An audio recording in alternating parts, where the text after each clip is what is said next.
The beautiful people premium. You walk into the room, and something happens before you finish crossing the threshold. The interviewer's attention shifts. Not dramatically, there is no visible signal, no change in posture. But something has registered. A calculation has been made at a speed your conscious mind cannot track. And in that fraction of a second, before you have said a word, before you have handed over your resume, before any piece of information about your skills or experience or reliability has been communicated, a number has been assigned. You did not know a number was being assigned. Daniel Hammermesh, an economist at the University of Texas, spent 20 years documenting the financial consequences of that number. The study ran across the United States, Canada, and the United Kingdom. The methodology was longitudinal, the same cohorts tracked across 2 decades, accounting for education, experience, field of employment, geographic region.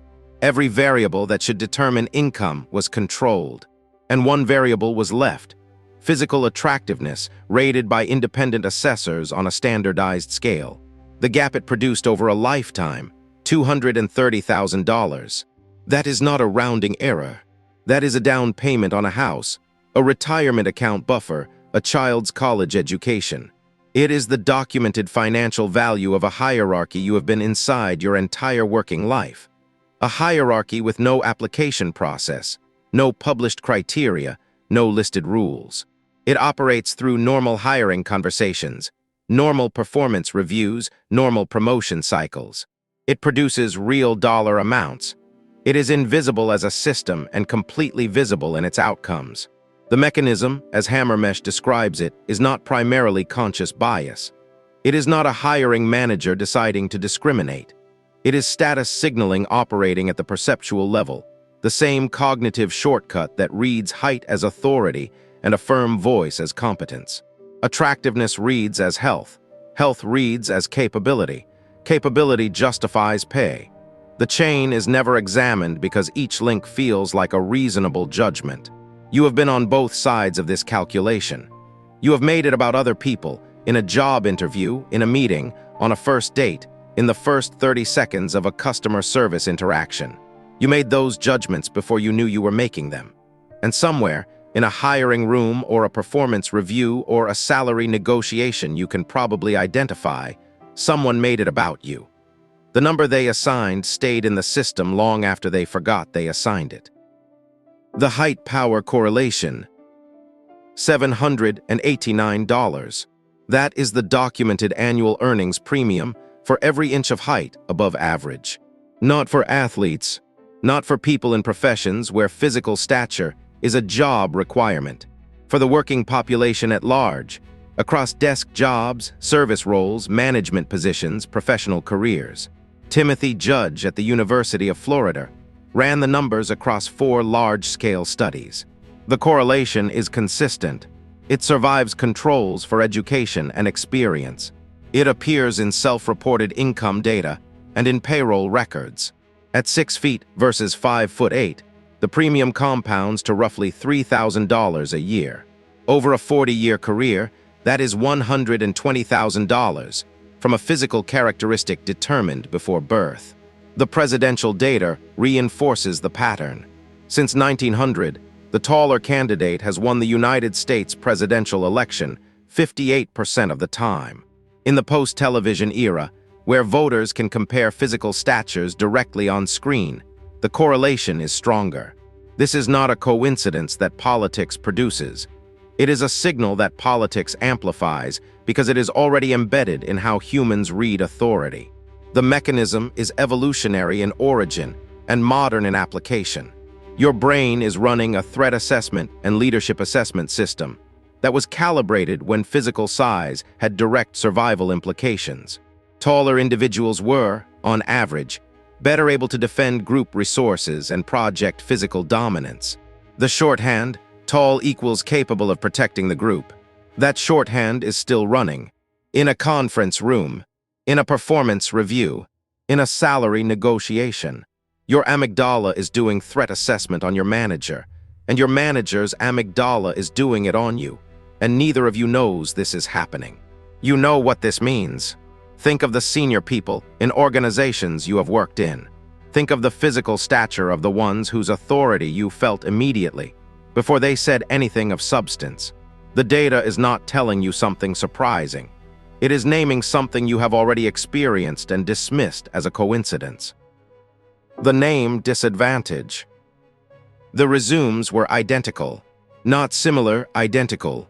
Same work history, same educational background, same skills, same format, same language. Marion Bertrand at the University of Chicago and Sendhil Mullainathan at MIT sent 5,000 resumes to 1,300 job listings across Boston and Chicago. The only variable was the name at the top of the page. Some resumes carried names statistically associated with white applicants: Emily, Greg, Brendan. Some resumes carried names statistically associated with black applicants: Lakeisha, Jamal, Rashid. The callback rate for the white associated names, 50% higher. This is the most cited discrimination study in the history of employment research, published in the American Economic Review in 2003. It has been replicated across countries, industries, and time periods. The results remain consistent. The gap has not closed. Search for the Marion Bertrand resume study. The raw callback data is publicly available, and the gap is wider than anything we had time to cover here. The resumes that received callbacks were not evaluated as better candidates. They were not evaluated as candidates at all. They were sorted by a signal that preceded any evaluation, a signal encoded in 8 characters at the top of a page. The system that produced the sorting was not a formal policy. It was not a conscious decision by a hiring manager. It was pattern recognition, operating at speed, in the space between receiving the resume and deciding whether it warranted a phone call. Your name was assigned to you before you could object to it. It carries information you never consented to communicate. It has been transmitting that information through every application, every introduction, every piece of correspondence you have sent in a professional context, and it has been shaping the responses you received before your qualifications were considered. The hierarchy is not in your name. It is in the system that reads your name before reading you. The firstborn advantage. How old were you when you stopped being the only child? If you are the oldest, you had a period, months or years, when every unit of attention available in your household was directed at you. Not shared, not divided, directed.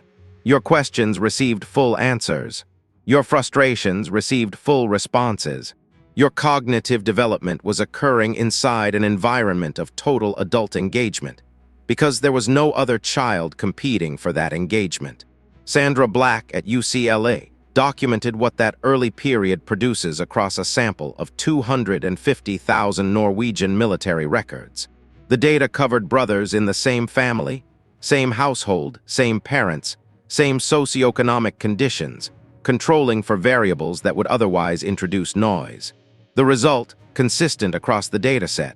Firstborn children test an average of 3 IQ points higher than second-born siblings and earn approximately 2% more over their adult careers.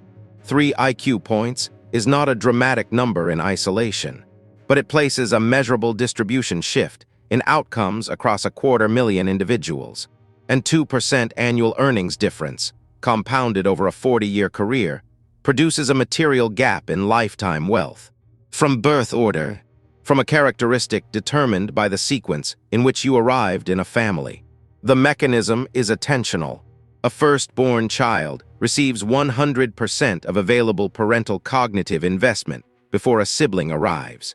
Language acquisition occurs inside a richer verbal environment, more direct address, more complex vocabulary input, more immediate feedback on communication attempts. When a sibling is born, the second child receives a more divided environment, and on average, receives more instruction from the older sibling than from the parent, a less cognitively demanding interaction. You did not choose your birth position. The hierarchy it placed you inside was active before you had memory. It has been shaping resource allocation, academic tracking, attention from authority figures, default assumptions about capability throughout your life. You have been ranked by the calendar. The vocal fry penalty. You are in a room and someone is speaking. Before they finish their first sentence, you have made a judgment, not about what they said, about the sound of how they said it. This is not a character flaw. It is a documented perceptual behavior. Rindy Anderson at Duke University ran hiring simulations with 800 subjects. Participants listened to recorded voices and rated them for competence, hireability, and professional suitability. Some voices exhibited vocal fry, the low, creaky register produced when the vocal cords vibrate irregularly at a slow rate. It is common. It is increasingly prevalent in American English speech, and its consequences are not symmetrical by gender. Women who speak with vocal fry are rated as less competent and less hireable. The effect is consistent across hiring scenarios, across age groups of evaluators, and across professional contexts. Men who speak with vocal fry face no equivalent penalty. The same acoustic feature, in the same professional setting, produces a career cost in one gender and no measurable consequence in the other. 800 subjects, controlled stimuli, documented in peer-reviewed research, a voice characteristic that you have or do not have based on your anatomy, your regional dialect, your age cohort speech patterns, is being scored by every person in every professional setting you enter. The scorers are not aware they are scoring. They experience it as an impression of competence. The impression is the hierarchy. Your voice is being evaluated on a rubric you were never given. The rubric was not posted.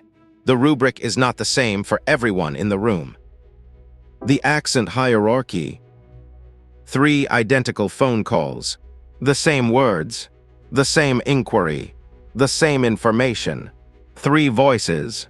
John Baugh, a linguist at Stanford, made those calls to rental housing listings in the San Francisco Bay Area.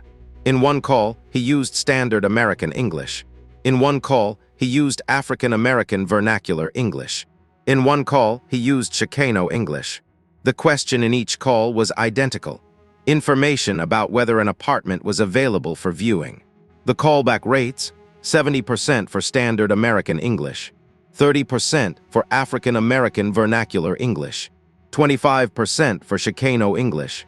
This is the study that named linguistic profiling, the practice of identifying a caller's racial or ethnic background from their voice and applying differential treatment on that basis. It mirrors the resume study, a single signal transmitted in the first seconds of contact, sorting outcomes before any substantive information is exchanged. The landlords who screened those calls were not running explicit evaluations. They were doing what the resume sorters were doing, making quick pattern recognition decisions that felt like ordinary judgment. The pattern they were recognizing was not information about the quality of the tenant. It was a signal about group membership, and the hierarchy their brain maintained about those groups produced the callback gap. When the name hierarchy and the vocal quality hierarchy and the accent hierarchy are all active simultaneously, 3 separate scoring systems, all firing on first contact, all producing their outputs before a conversation begins, the outcomes do not add. They multiply. That multiplication is a question this video will not answer. It is a number that exists in the data and in your life, and it has been running longer than you have been aware of it. The email response time hierarchy. You are waiting for a reply. The email has been read. You have the read receipt. The reply has not come. You are not sure what that means.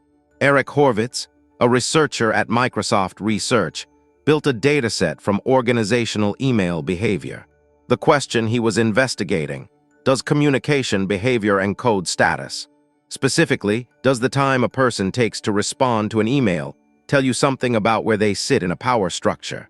The answer is yes, with measurable precision. Response latency, the time between receiving an email and replying to it, predicts organizational rank more accurately than job title in the dataset Horvitz analyzed. Senior people take longer to respond, not because they are busier. Busyness was not the variable that explained the gap. The mechanism is social signaling. A delayed response communicates that the replier's time has higher value than the sender's. The longer the delay, the higher the implied status differential.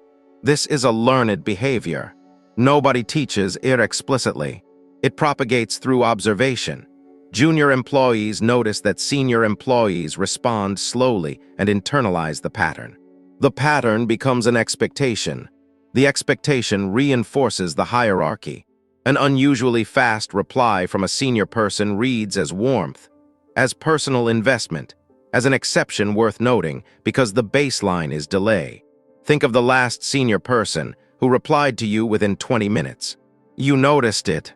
You attributed it, correctly or not, to a deliberate choice they made about your importance. The hierarchy was not in their words. It was in the timestamp. The handshake economy. The 2-second ritual has a documented effect on salary negotiation outcomes. Hiring simulation results, measured across a dataset of ordinary professional interactions. William Chaplin at the University of Alabama ran the studies with subjects rating strangers across handshakes that varied in firmness, duration, and completeness of grip. The results are consistent with what the status signal literature predicts. Firm handshakers are rated as more extroverted, more open to experience, and more hireable than those with weak or incomplete grips. The 2-second physical contact is a status assessment tool. It is running in every professional first meeting. The gender data complicates the finding in an instructive way. Women with firm handshakes received the largest positive boost in hireability ratings, larger than men with equivalent grip strength. A strong handshake reads as confidence incongruent with gender expectations, and the incongruity produces a stronger positive signal because it stands out against the baseline expectation. The hierarchy rewards crossing the signal in one direction and penalizes it in the other. You have been given a handshake and you were taught it, consciously or not, by a parent, a mentor, an early professional contact who corrected your grip. The handshake you have now has been running as a status signal in every professional introduction you have participated in, producing assessments in the minds of everyone you have met before any information about your qualifications was available. 2 seconds before you spoke. The indoor tanning class signal. Think about the last time you saw someone with a deep, visible tan. Not from outdoor labor. Indoor tanning, a color acquired deliberately in a controlled environment from a machine designed for that purpose. What did you assume about their job?